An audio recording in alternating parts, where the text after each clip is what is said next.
Resitting your A-levels and you are looking for the best plan to make sure that you get those top grades. Well, look no further, I'm going to talk you through a step-by-step process of what you can follow this year while you're not in school, or maybe you are going back to school, but either way, it's a plan to get you those top grades this time round. So let's jump straight into it. Tip number one is something that I really hope you did, because if you haven't done this one already, you can't really change it, and that is requested a copy of your scripts back. So after the A-levels and you realised it didn't go as you wanted it to, you can actually request a copy of all of your exam papers back. Now, if you didn't do that, don't worry, still watch this little bit and I'll tell you what you can do instead afterwards. But let's assume you did request your papers back. The first thing that you should do, if you haven't done this already, is analyse your papers. Now, I always recommend using something called MARCKS analysis. And if you've no idea what that is, I'll give you a brief overview, but definitely watch this video up here. I go through exactly what MARCKS analysis is. Basically, it's an acronym. The M stands for maths, A is application, R is reading the question, C is clarity of answer, K is knowledge, and S is statements per question. So that MARCKS acronym stands for all the skills that come up in an A-level paper. And what you should do is review your paper and look at everywhere that you lost a mark, what skill was it? Once you've gone through all of your papers, tallying up all the different skills that you lost marks on, you can then get an overall picture of which skill you personally lost the most marks on, or maybe it's a couple of skills. And when you know that, we know what your main focal point will be this time round to make sure that you gain all of those extra marks that you lost to help you get those top grades.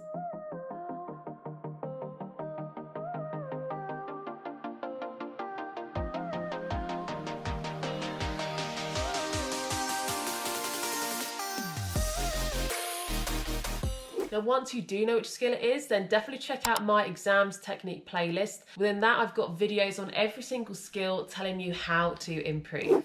Now, if you didn't request your scripts back, here is an alternative. Instead, what I recommend is you get yourself a copy of a past set of papers, so maybe the 2019 papers, for example, and sit those in exam conditions. Then mark those papers and do the MARCKS analysis on those papers. Now, it won't be quite as helpful as reviewing your actual exam paper that you did, because that was in full exam conditions and at the peak of your revision, but it'll still serve as a useful tool to give you an idea for step 2. And step 2 is coming up with SMART targets. And yes, we've got another acronym. It seems it's going to be one of those videos where there's lots of acronyms. So a SMART target, this is setting yourself a target to make sure you improve. So what the SMART stands for is S is specific, meaning you have to set yourself an exact set of activities that you are going to do to improve. The M stands for measurable.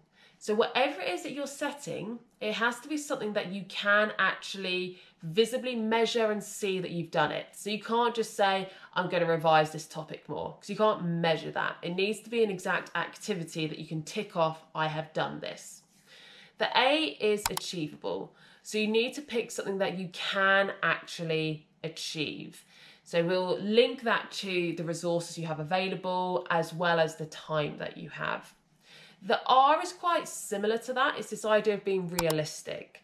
So it wouldn't be realistic to say that you're going to complete every single past paper in the next month, because realistically, you might not have time and it's not the best use of your time either. Then we get to the T, and this is time specific. So that's what we mean by a SMART target, and you're going to be setting lots this year.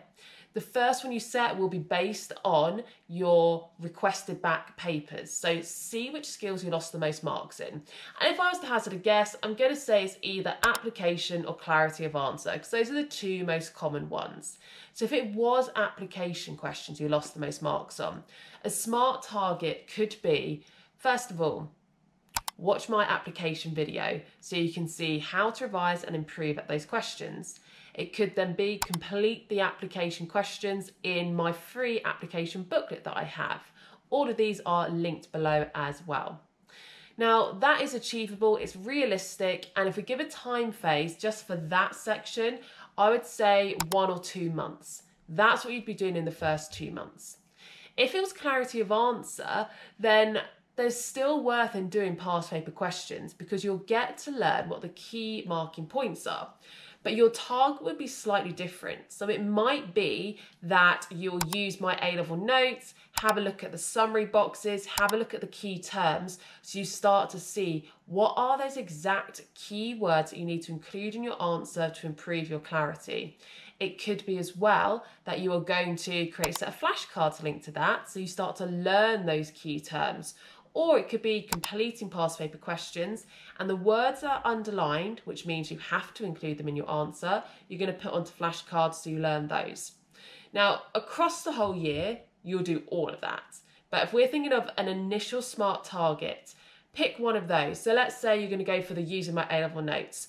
You might just say for this month, for topics 1, 2, and 3, you're going to look through the notes and create a set of flashcards for the key terms on each page of my notes from those key term boxes. That is specific, it's measurable, we can check you've done it, it is achievable and realistic in that time phase, and we've set yourself a 2-month target.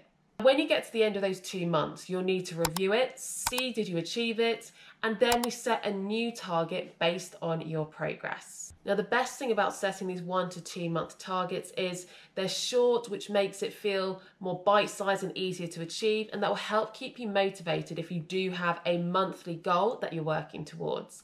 And that's going to be so key, because if you're doing this independently and you're not at school, you don't have all your friends around you necessarily, you don't have teachers to help motivate you, so you're going to have to find a way to drive your own inner motivation, and that is one way that will help with that. So step number 3 is retaining that knowledge.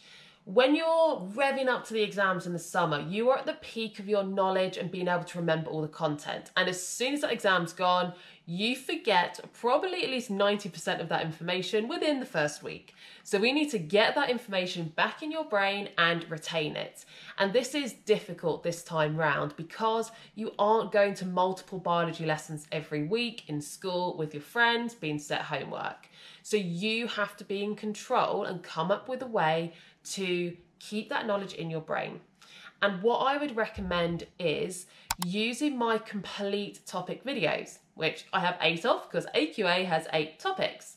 And if you set yourself one of those to watch every week, or depending on what your commitments are, you might have a job now as well, it might be one every month, depending when you're watching this, see if you actually have 8 months before the exam. So look at the time you have, but I'd recommend maybe watching one of those a week to refresh your knowledge on each topic. Now, my A-level notes are also really good for this because you have all of the information there from the spec in a concise way with the exact knowledge that you need for those A star grades. And you've got the summary topics at the end of every subsection. What I recommend is using the notes, using my YouTube videos to come up with a set of flashcards for all the key terms for topic 1, topic 2, and all the way up to topic 8. And once you've watched each of my videos or gone through the notes, create the flashcards. And then when you move on to the next topic, make sure you also interlace that revision with testing yourself with the flashcards, just to keep all of the older topics fresh in your mind. Now, number 4 is going to be one that might feel a bit weird to do, but set yourself mock exams. And you probably hated these at school, but they have so much value. So I want you to set yourself a January mock exam and potentially even an Easter mock exam. And the reason this is so important is it's giving you targets throughout the year that you are really working hard to drive towards. So your January mock exam, maybe that will be on all of the AS content, and then your Easter mock exam, maybe that will be on everything. And you can pick a past paper to use. So if you're going to do just the AS content for the January mocks, maybe let's say pick a paper from 2017, 2018 and complete both paper 1s. Now those are both 2 hours long, so you'd have your mock exams would be 4 hours in total, maybe spread it across 1 week. When it comes to Easter, Then make sure you complete paper 2 and 3 of a particular year in exam conditions. And that is the key thing.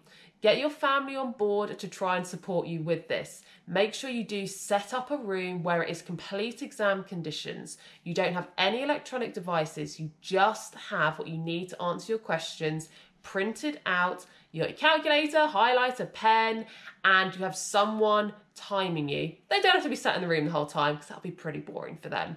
But they can know your start and end time, and they come in at the end and say, right, you've got to stop.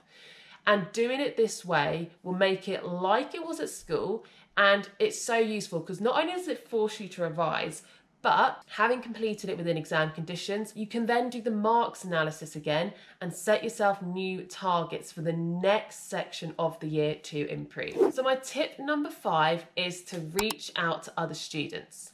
You will not be the only person doing resits. There will be thousands of students resitting A-level biology this year. And what you need to do is see if you can find anyone, maybe at your own school, who is resitting, and see if they want to join and create a study group with you. It is really hard to stay motivated when you're no longer in school or college with a teacher on your case constantly chasing you. Have you done the homework? Right, this is what you need to do next. This is the amount of time you have it.